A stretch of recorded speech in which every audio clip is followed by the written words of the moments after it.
श्राद्ध में पात्र एवं अपात्र का विचार।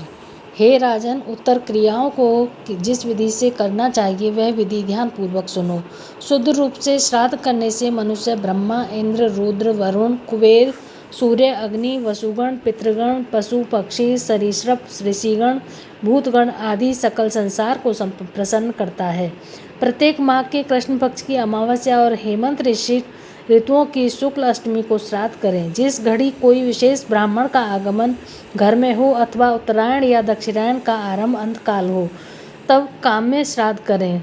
विषुव संक्रांति, सूर्य और चंद्रग्रहण सूर्य के प्रत्येक राशि में प्रवेश करते समय दुस्वप्न देखने पर घर में जिस समय नवीन अन्न आए उस समय श्राद्ध करें। अमावस्या, अनुराधा, विशाखा, स्वाति नक्षत्रयुक्त अमावस्या में श्राद्ध करें। पितृभक्त इलापुत्र महात्मा पुरखा के पूछने पर श्री सनत कुमार बोले, वैशाख मास की शुक्ला तृतीया, कार्तिक मास की शुक्ला नवमी, भाद्रपद की कृष्णा त्रयोदशी और माघ मास की अमावस्या तिथियों को पुराणों में युगादा कहते हैं। ये तिथियां अत्यंत पुण्यदायिनी हैं।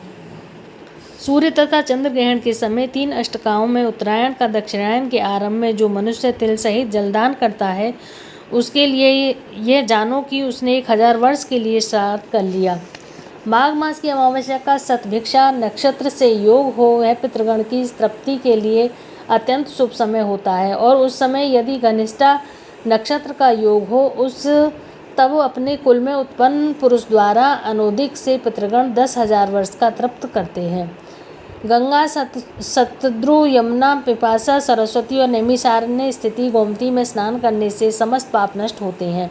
भाद्रपद शुक्ला त्रयोदशी के मघा नक्षत्र में तृप्त होकर फिर माघ की अमावस्या को अपने पुत्र पौत्र द्वारा दी गई जलांजलि से हम कब तृप्त होंगे। विशुद्ध चित्त, शुद्ध धन, प्रशस्त काल, योग, पात्र और परम भक्ति ये सब मनुष्य का इच्छित फल प्रदान करने वाले हैं।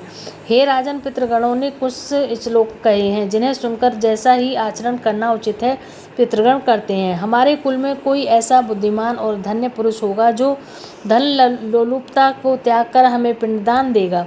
संपत्ति होने पर हमारे उद्देश्य से ब्राह्मणों को रत्नादि दान देगा, यथाशक्ति भोजन कराएगा। अन्नदान देने में असमर्थ होने पर ब्राह्मणों को कच्चा धान्य और थोड़ी सी दक्षिणा देगा। यदि उसमें भी असमर्थ हो तो गौ के लिए कहीं से 1 दिन का चारा लाकर खिलाएगा। इन समस्त वस्तुओं का अभाव होने पर वन में जाकर कक्षमूल को दिखाता हुआ सूर्य आदि दिक्पालों से उच्च स्वर में कहेगा, नमस्ति बिलम धन च नान्यक छादिवाम, अर्थात मेरे पास श्राद्ध करने योग्य न धन है और न ही अन्य